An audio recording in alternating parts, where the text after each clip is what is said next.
فرشتے آج جودوں میں مچانے آوے گئے، فرشتے آج جودوں میں مچانے آوے گئے، انہی کے آنے کی خوشیاں منانے آوے گئے، کس شہنشاہ والا کی آمد آمد ہے، بولو بولو مرحبا دیوانو بولو مرحبا۔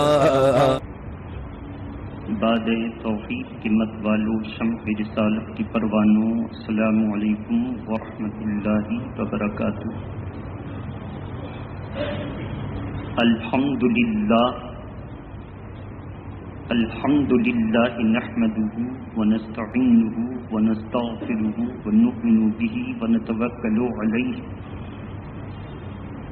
ونعوذ باللہ من شرور انفسنا ومن سیئات اعمالنا، من یهده اللہ فلا مضل له ومن يضلله فلا هادي له، ونشهد ان لا اله الا الله وحده لا شريك له، ونشهد ان سيدنا محمدا عبده ورسوله، اما بعد فأعوذ بالله من الشيطان الرجيم، بسم الله الرحمن الرحيم۔ قد جاءكم من الله نور وكتاب مبين، وقال الله تبارك وتعالى في القرآن المجيد، إن الصلاة تنهى عن الفحشاء والمنكر وَلَذِكْرُ اللَّهِ أَكْبَرُ وَاللَّهُ يَعْلَمُ مَا تَصْنَعُونَ۔ صدق الله العلي العظيم، وبلغنا رسوله النبي الأمين المتين الكريم۔ غوث اعظم بمنے بے سر و ساما مددے، غوث اعظم بمنے بے سر و ساما مددے، قبلہ دین مددے، کعبہ ایمان مددے، انتظار کرم دست منے عینی را، اے خدا جویو خدا بینو خدا داں مددے۔ بگرداب بلا افتادہ کشتی، ضعیفانو شکست را تو کشتی، بگرداب بلا راؤتی ضعیفانو شکست را تو کشتی، بحر خواجہ عثمان ہارون مدد کن یا معین الدین چشتی۔ عزیزان ملت اسلامیہ، آج کی اس محفل بابرکت میں گزشتہ ہی خطبوں سے منسلک آپ کے سامنے رکھنے کی کوشش کروں گا۔ ہمارا مقصد اولین ہے کہ ہم لوگ قرآن اور اللہ کے فرمان کے مطابق اللہ ہی کی عبادت کے لیے پیدا کیے گئے ہیں، تو ہمیں اللہ کی ہی عبادت پر قابل قدر توجہ دینی ہے، اور قابل قدر توجہ ہر آدمی اپنے اپنے نفس کا محاسبہ کر کے دے گا تو انشاءاللہ نماز میں ہونے والی غلطیاں آہستہ آہستہ ختم ہو جائیں گی، اور جب اس کی نماز صحیح ہو جائے گی تو پھر وہ کبھی غیر اللہ کے دروازے پر نظر نہیں آئے گا۔ ہر برائی سے بچنے کے لیے اس کے نفس میں نفس لوامہ کا جذبہ اور اس کی طاقت زیادہ رہے گی۔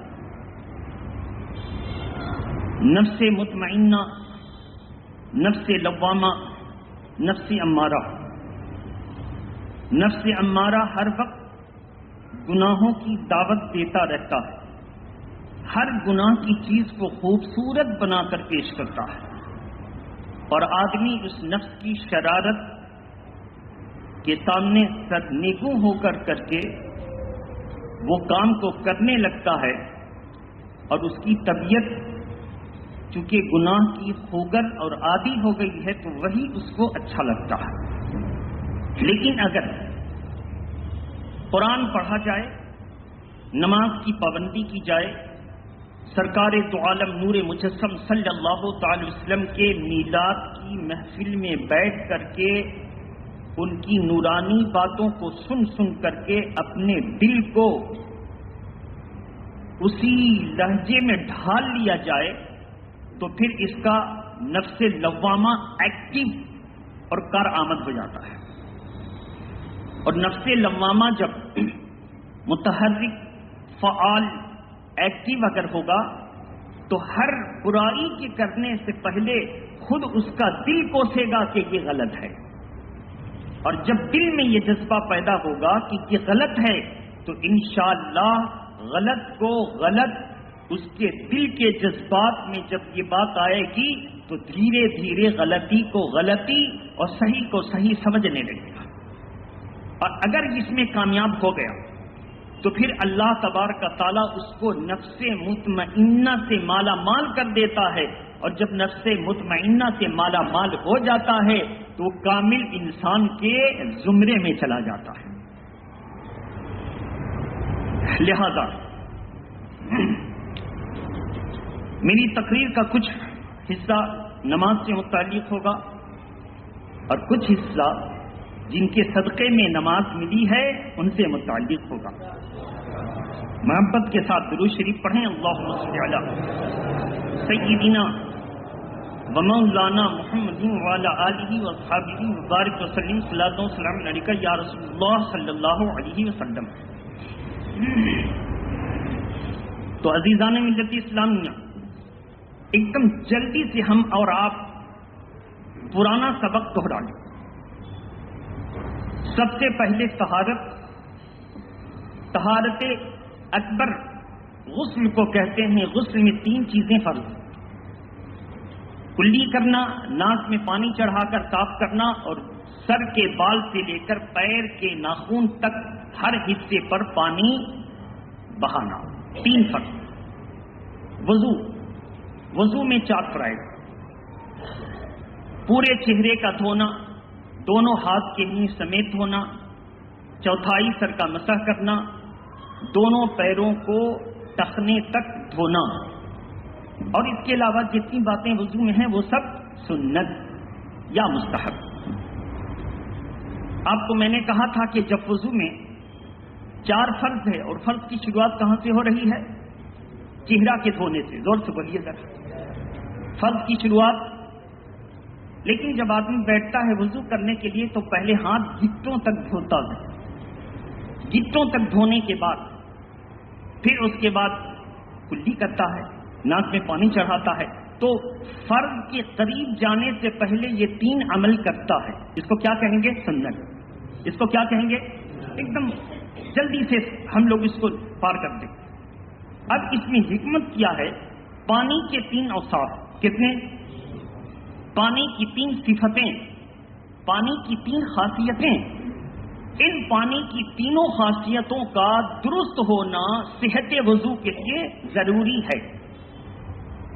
نمبر 1، پانی کا رنگ نہ ہو، مہک نہ ہو، مزہ خراب نہ ہو.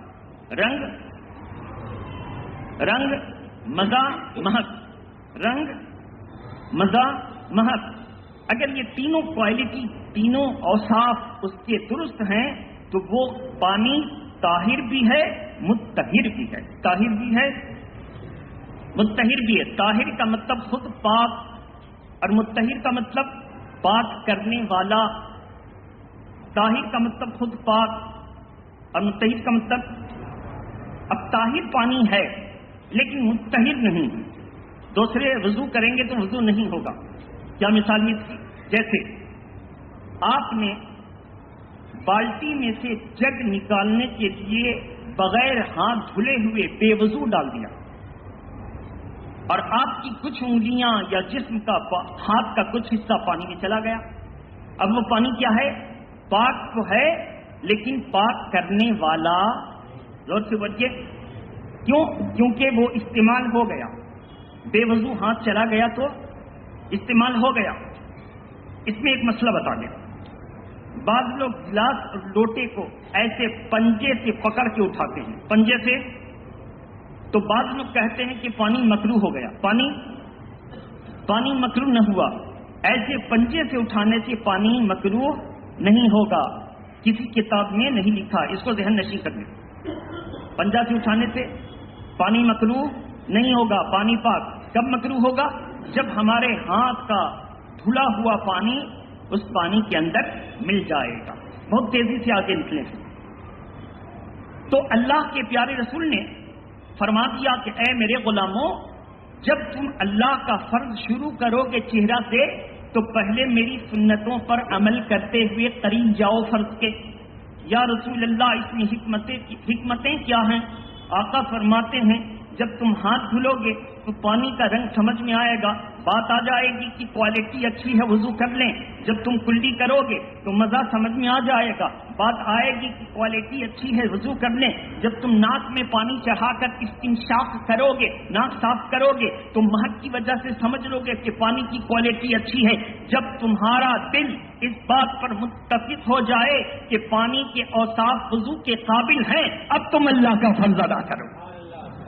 اب تم اللہ کا فرض ادا کرو. تو پتہ چلا جتنی سنتیں دنیا میں ہیں ہر وہ سنت اللہ کے پیارے نبی کا قول فعل عمل جس کو کرنے کا حکم دیا، جب ہم ان سنتوں پر عمل کرتے ہیں تو فرض کے قریب چلے جاتے ہیں، وہ فرض صحیح ہو جاتا ہے.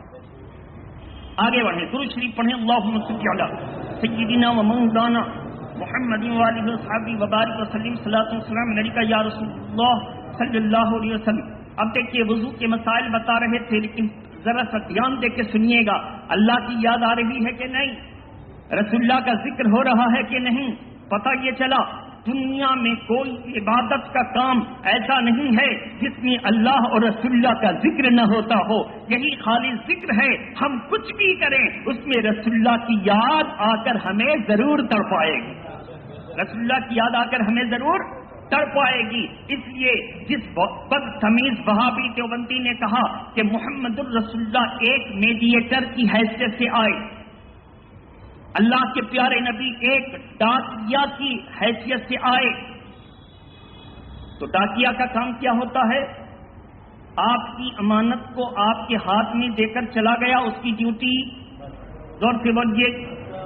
اب آپ اس کو تلاش کے تعظیم کریں گے، کھوج کے سلام کریں گے، اس کو اونچی کرسی دے کے بیٹھائیں گے؟ ضرورت نہیں ہے. ضرورت اگر اللہ کے پیارے نبی ڈاکیا ہیں تو وہابی کے نظریے کے مطابق ڈاکیا ہونا چاہیے، کیونکہ ان کے یہاں نبی کی تعظیم شرک، نبی کی تعظیم شرک. جب ان کے یہاں نبی کی تعظیم ہے تو انہوں نے ڈاکیا کی مثال لائی. ہم کہتے ہیں میرے نبی کی شان ڈاکیا جیسی نہیں ہے. ارے میرے نبی کی شان اگر سمجھنا ہے تو مثال سے سمجھیں. جیسے الف با تا سا جیم ہا خا دال زا، جس طرح یہ حروف تہجی، جس طرح اردو کے یہ الفابیٹ کی حیثیت ہے، اللہ کے پیارے نبی کی شان تو اس سے زیادہ ہے. کیا مطلب ہوا؟ حروف تہجی سے کیسے مثال دے سکتے ہیں؟ دیکھیے، آپ نے مجھ سے کہا کہ میرے لڑکے کو قرآن حروف کی تصحیح و صحت کے ساتھ پڑھا دیں. کہا محنت کرنا ہوگا بیٹا، تم کو پڑھانا میرا کام ہے. اب وہ پڑھنے لگا. کہا کاہے کے لیے آئے ہو؟ کہا ابو نے ہم کو بھیجا ہے قرآن سیکھنے کے لیے. اچھا قرآن سیکھنے کے لیے آئے ہو تو آؤ، چار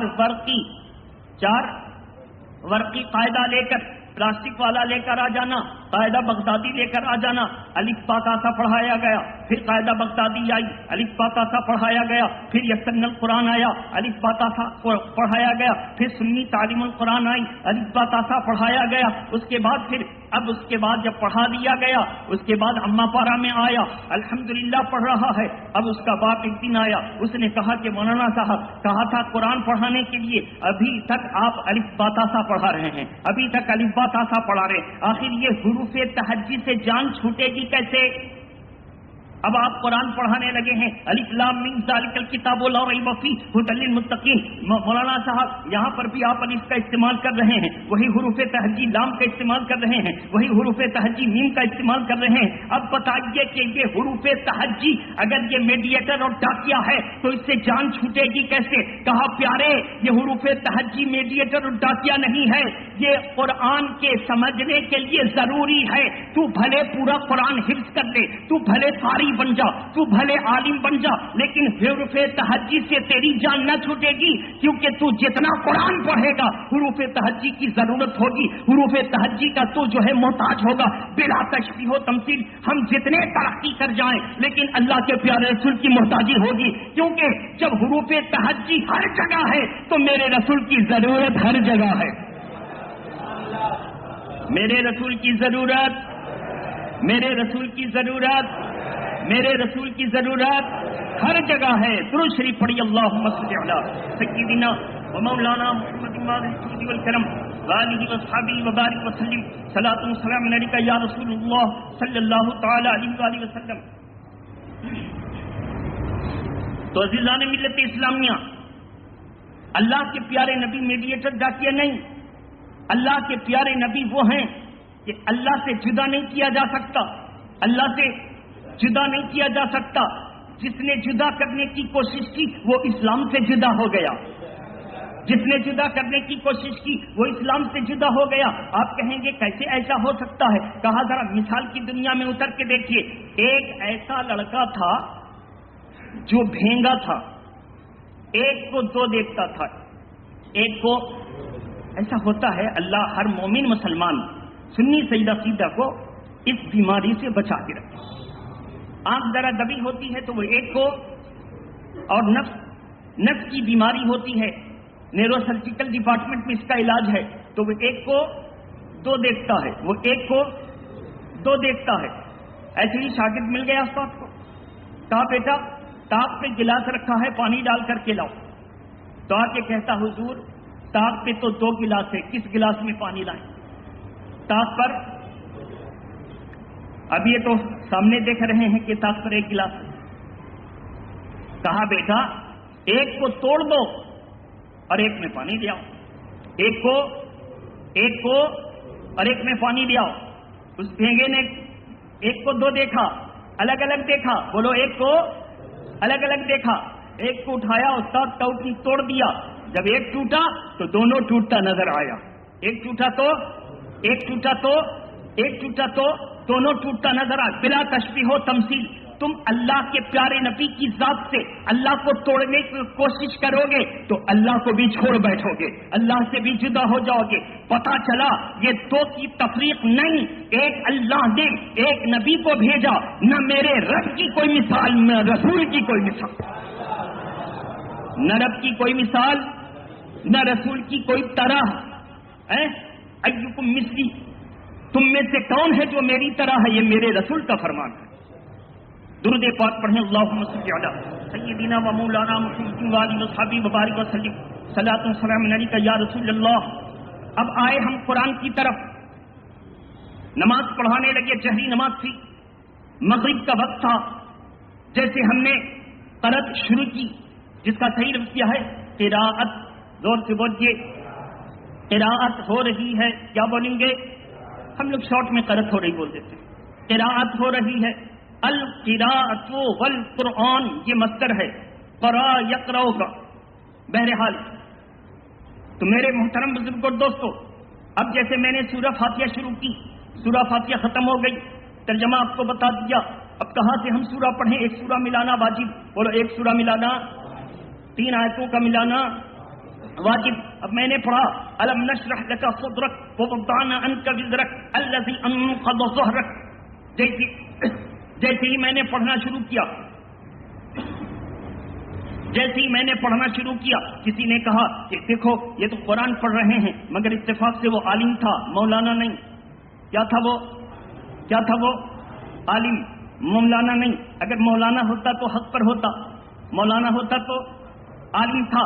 شیطان بھی تو عالم ہے نا، بولو شیطان بھی معلم ملائکہ، فرشتوں کا استاد، وہ بھی عالم، لیکن مولانا مولانا نہیں. مولانا ایک الگ چیز ہے، عالم ایک الگ چیز ہے. علم سب کو حاصل ہو سکتا ہے، لیکن ایمان جس کا تعلق احمد رضا سے ہو گیا اسی کو مل سکتا ہے.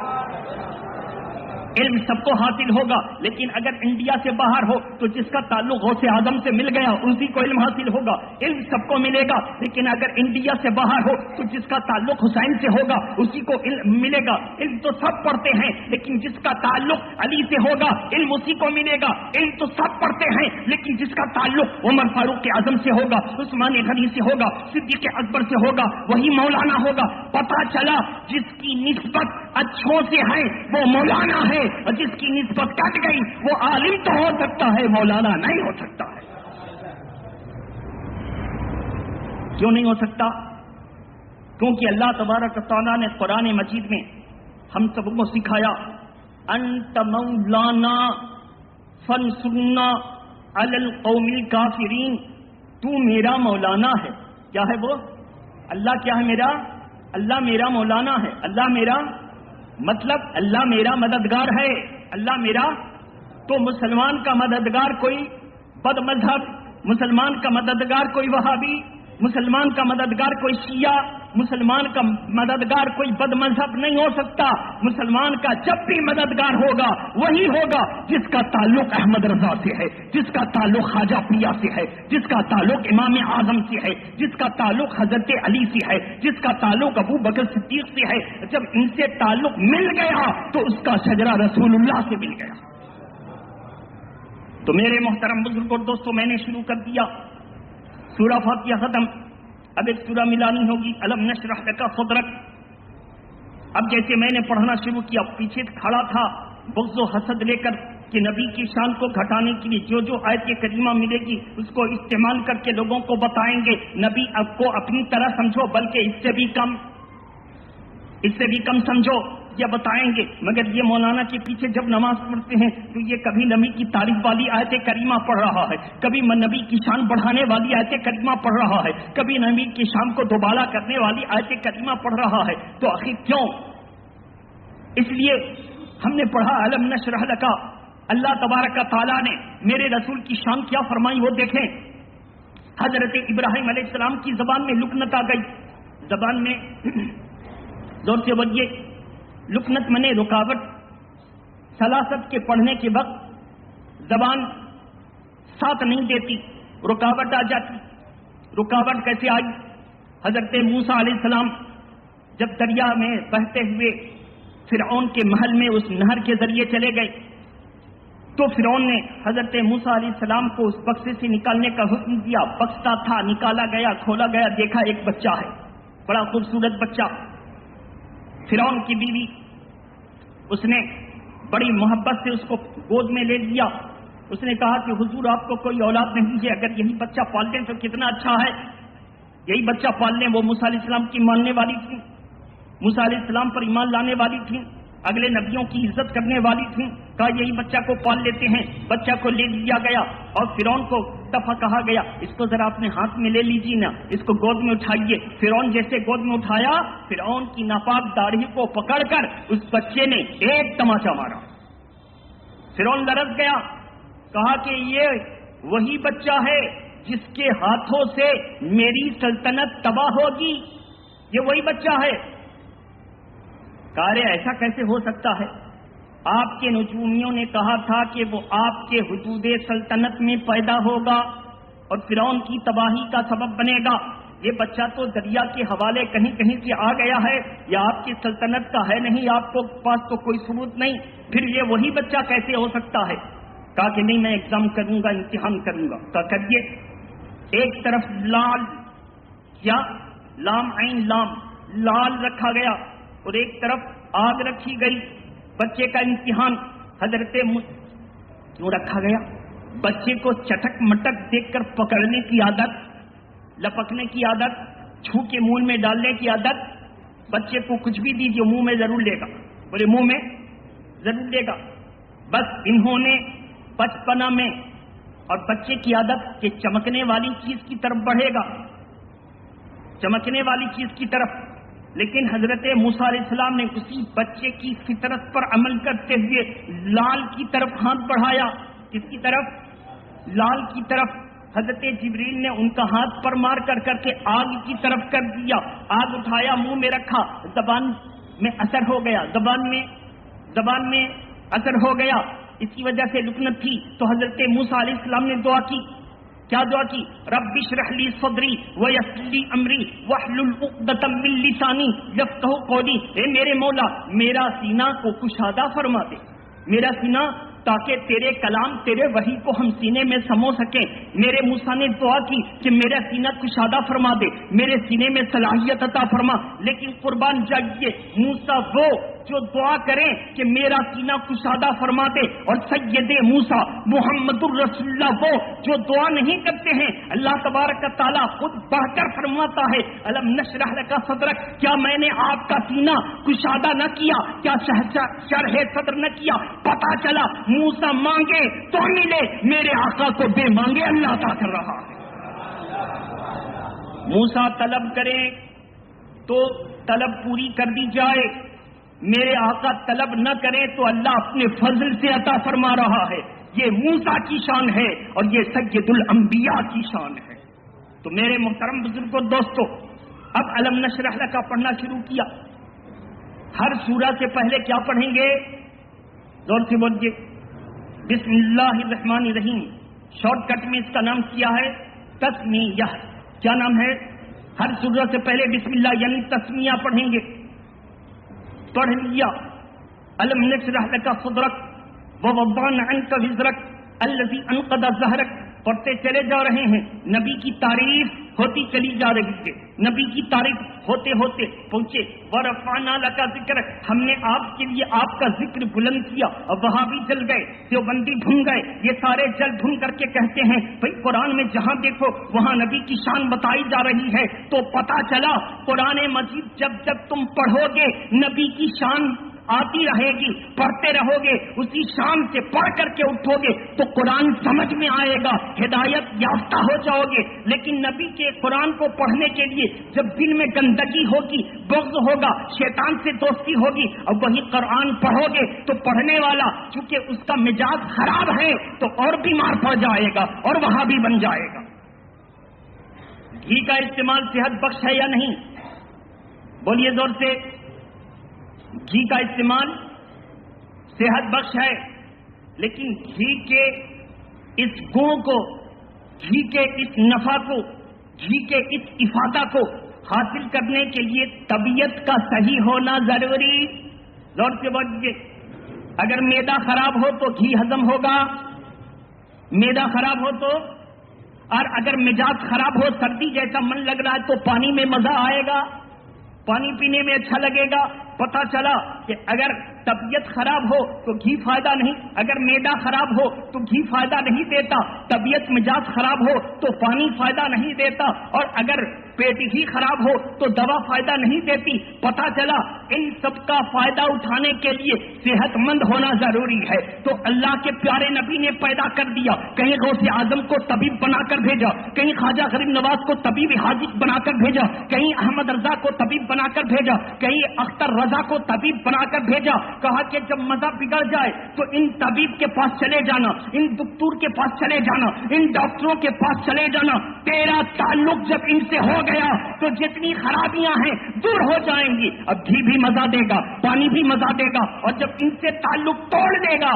تو جس طرح گھی کھانے والا معدہ خراب رکھتا ہے اس کی خرابی اور بڑھ جاتی ہے, اس کی بیماری اور بڑھ جاتی ہے. گھی نفع بخش ہے لیکن بیمار کو فائدہ نہیں دے گا. قرآن نفع بخش ہے لیکن وہابی کو فائدہ نہیں دے گا. قرآن نفع بخش ہے لیکن دیوبندی کو فائدہ نہیں دے گا. قرآن نفع بخش ہے لیکن کسی بد مذہب کو فائدہ نہیں دے گا. پتا چلا کہ قرآن کا اعلان ہے کہ یہ سب کو ہدایت دیتا ہے, یہ سب کو ہدایت دیتا ہے, لیکن خوش قسمت ہے کہ قرآن سب کے ساتھ نہیں ہے. قرآن احمد رضا والوں کے ساتھ ہے, قرآن اختر رضا والوں کے ساتھ ہے, قرآن کالپی والوں کے ساتھ ہے, قرآن جو ہے اللہ کے ولی کے ماننے والوں کے ساتھ ہے. پتا چلا قرآن اسی کو سمجھ میں آئے گا جو اللہ کے ولیوں کے ساتھ ہے, اور قرآن اس کو سمجھ میں آ نہیں سکتا جو دشمنوں کے ساتھ ہے. میرے محترم بزرگ اور دوستو, انشاءاللہ آج گفتگو یہیں پر روک رہا ہوں. آئندہ جمعہ کو انشاءاللہ اس کے بعد کہوں گا. وآخر دعوانا ان الحمدللہ رب العالمین. کھڑے